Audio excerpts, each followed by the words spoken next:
अच्छा, प्रशासन से भी हम ये सहयोग की उम्मीद रखते हैं कि जहाँ तक जो गरीब और शोषित पीड़ित जो व्यक्ति है उसकी एक ही उम्मीद है, वो प्रशासन और आप हैं। कहने का मतलब या तो संगठन है या प्रशासन।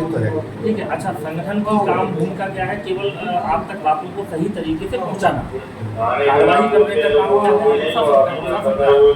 तो इसमें अभी जो जानकारी प्राप्त हुई है वो इतनी मिली कि आपने जितना हो सकता है एक सहयोग तो इनको दिया है, क्योंकि एफआईआर हमने जो पढ़ी है, एफआईआर को जो हमारे विशेषज्ञ हैं ये लोग, उन्होंने बताया कि एफआईआर ठीक तरीके से लिखी गई है, जो होना चाहिए था वो उसमें लिखा गया है। वो सारी बातें होने के बाद में अब दिक्कत ये है कि अपराधी जो ये कृत्य कर सकता है वो अपराधी होती है।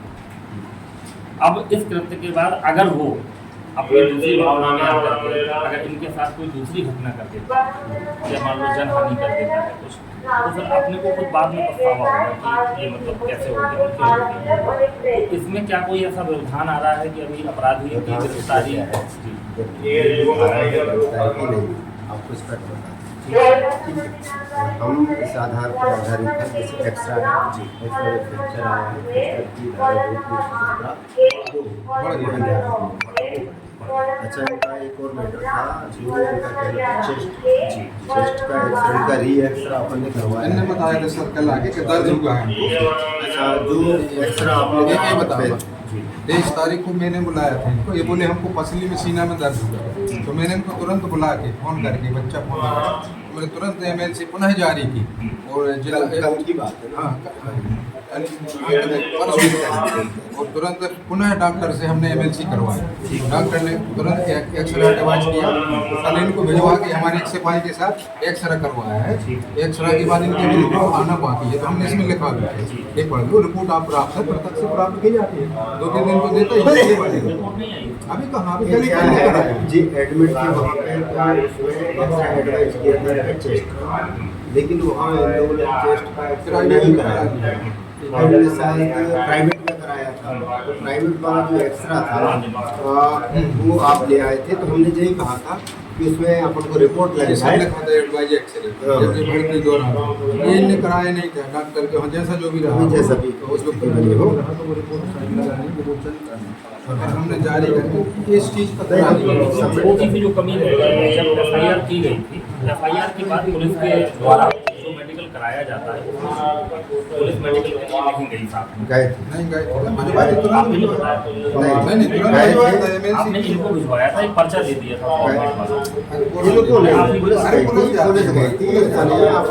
आपने वीडियो डाला, कुछ नहीं डाला, आपने मेडिकल ही लगाया उसी दिन है मतलब आप अरे नहीं मैं बताऊं सर, यहाँ चोट लगी थी इनको, आदमी का सबसे पहले हम जाते, लेकिन मेडिकल ही कराने भेजा। सबसे पहले 7-10 में मेडिकल हुआ है, उसके बाद मेरी भर्ती हो गई, तो देखो सबसे रेफर होके चले गए। डॉक्टर ने लिखा है मैंने 3 एक्सरे एडवाइस की, उसी दिन सब पूरा ट्रीटमेंट है, इनको फिर पर्ची बना के दे दी, ये चले गए कहाँ हॉस्पिटल जी, भर्ती होगा। उसके बाद एफआईआर हुई जो सही है, पहले दर्द आदमी का देखा जाता है, चोट लगी इलाज बहुत जरूरी है। ये आ रहा है क्योंकि ग्रामीण व्यक्ति रात में भी एक सब इंस्पेक्टर, अब कहीं ना कहीं हमें साइड से रास्ता निकाल के हमें शोषित पुलिस व्यक्ति को न्याय दिलाना वो पुलिस सहयोग करेंगे। हम तो यही चाह रहे थे, इसमें यदि धारा ये कोई चीज आ जाती है तो क्योंकि सरकारी उससे डॉक्टर से मान्य होता है, उससे करके जो भी धाराएं नॉन अवेलेबल बल्कि जैसे 326 की सही जो भी है वाइटल पार्ट 327 भी आ जाएगा,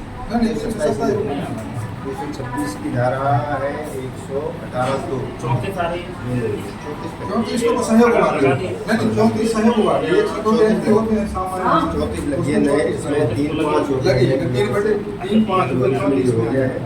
ये धमकी की धारा है, ये जान से खत्म करने हाँ जान से धमकी की धारा है, और 296 गाली गलौज की, ये भारतीय का 226 का है,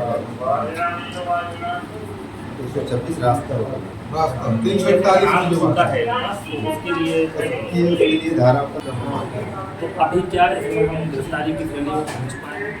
अभी जब तक हमारे पास एक्सरे रिपोर्ट जो चेस्ट का नहीं है, उसमें हमने ये वाला फ्रैक्चर की धारा बढ़ा दी 117(2) हेड का धारा 117(2) पंचायत से कुछ पदाधिकारी आए हुए हैं जो निस्वार्थ समाज सेवा का भाव रखते हैं। आइए हम बात करते हैं उनसे। आपका नाम? मेरा नाम शैलेंद्र मिश्रा है। अखिल भारतीय ग्राहक पंचायत में विभाग संयोजक के नाते से मैं अपनी सेवाएं दे रहा हूं। ग्राम बाजना में एक दर्दनाक घटना हुई है। शोषण तो हर जगह होता है और भ्रष्टाचार भी पूरे देश में अलग अलग चरणों में व्याप्त है, सभी जानते हैं। लेकिन उस भ्रष्टाचार की आवाज़ बनने वाले हमारे जो नौनीलाल जी हैं ग्राम के निवासी, तो इनके साथ में इस प्रकार की मारपीट, मतलब एक हिसाब से जान से मारने का प्रयास किया गया। मात्र क्यों किया गया? क्योंकि इन्होंने गरीबों की आवाज़ को जन सामान्य तक पहुंचाया और हमारे पास तक पहुंचाया। जब भी इस तरह का कोई विषय आता है तो ये बड़ी पीड़ा का विषय होता है और ग्राहक पंचायत संपूर्ण भारतवर्ष में ग्राहक शोषण के विरुद्ध कार्य करने वाला संगठन है और जहां तक हो सके मार्गदर्शन और सहयोग प्रदान करने के लिए हम प्रतिबद्ध हैं और ये काम हम निःशुल्क भाव से, निस्वार्थ भाव से इस काम को पूरा करते हैं। आज उसी क्रम में हम सभी लोग, हमारी कार्यकारिणी के जिलाध्यक्ष, हमारे माननीय कोषाध्यक्ष, उपाध्यक्ष, नगर के कुछ पदाधिकारी, बड़ा मलहरा तहसील से हमारे संजीव जैन और प्रशांत जी, ऐसे सभी लोग हम लोग आज आए हैं और इनकी पीड़ा को सुनने के बाद अब हम शासन प्रशासन में उच्च स्तर तक इस बात को लेकर के जाएंगे और जहां तक जरूरत पड़ी, जब तक न्याय नहीं मिलेगा तब तक इन ग्रामीणों के साथ हम खड़े हैं और ऐसा शोषण ग्राहक पंचायत कभी भी स्वीकार नहीं करेगी। धन्यवाद।